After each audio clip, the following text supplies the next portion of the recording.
na kami sa airport.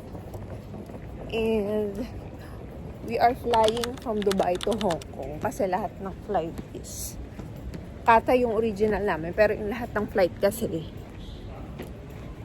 minove sa Emirates Airlines kasi Emirates Airlines na ang nalipad at the moment. So ayan, check in na kami, tapos naghahanap siya ng timbangan kasi parang diskumpiyado siya dun sa timbangan ko sa bahay. So gusto niya makasigurado kasi parang over ang kanyang dala. Anyway, check in muna kami guys. Guys, nai-stress ako dito sa ano nangyayari dito sa ML. Parang ang susungit ng tao. Tsaka parang hindi siya organized. Hindi na pa kami rito ang aga namin. Buti na lang maaga kami dumating. Mamaya na, nai-stress na ako.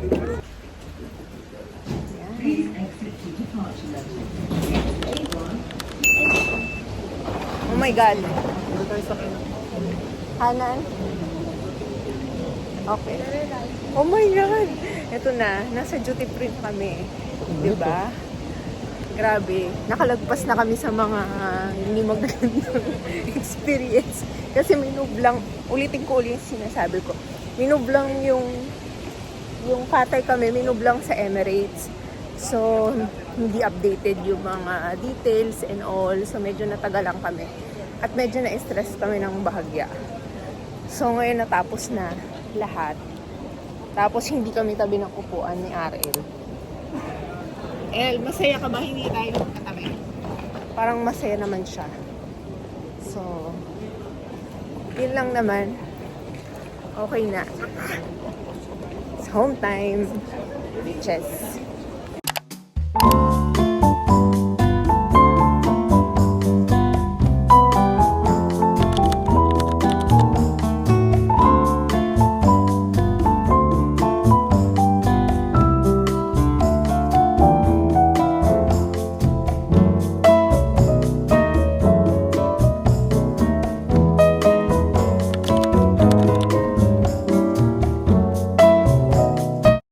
Guys, nandito kami sa duty free. Dito kami sa Alacan. Kailangan ko na yatang ihanda yung atay ko. Ah, ito pala, Jack Daniels. Ang dami naman. 1 liter, right? Ang mahal eh, pa 300 para sa alak. Ito, bahala ko. Kasi naman 300, tatlong 300 dirhams. Ikaw bahala ko. Sino ba iinom niyang Jack Daniels? Sa masaya na ako, pundador. Bahala. Diba? Iniisip ko, bibili lang ako ng isang alak na yeah. Teka nga, ano ba yan? Ito ba naman alak? Nahihirapan ako mag-use. Parang pundador okay na sa akin, Red Horse.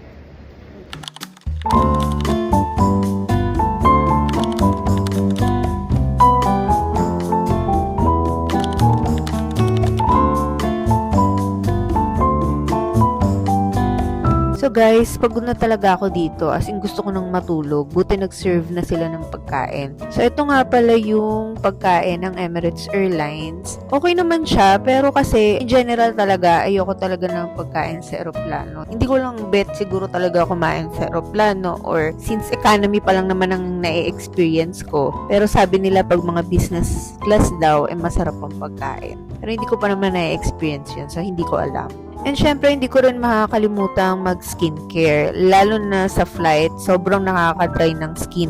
So, ito palang pag-skincare ko is ito yung malapit na kaming mag-land sa Hong Kong. Kasi nga, feeling ko super dry talaga yung mukha ko pag nagpa-flight ako. Pero simpleng skincare lang naman yung nilagay ko. Toner, serum, moisturizer, and SPF.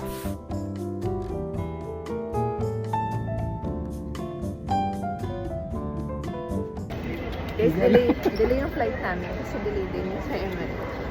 Parang lang kami, 18 lang kami lipat pa Manila. Tapos nagbibilang yung nag-a-assist sa amin. Para para kami repatriates. Ang ganito yung buhok ko. Tsura ko. 5. Oo nga no. Departure. Guys, haggard na kami. Nandito kami sa Hong Kong. Ang tsura ko. Hindi na maganda wari kung ano, delayed flight, transfer. Oh my God. Ang ina. Kain kami ng ramen. Yun. Gusto mo straw? Finally guys, nakarating na rin kami sa Pilipinas. I miss you Cavite, I miss you SM. We've got it all for you. Charot.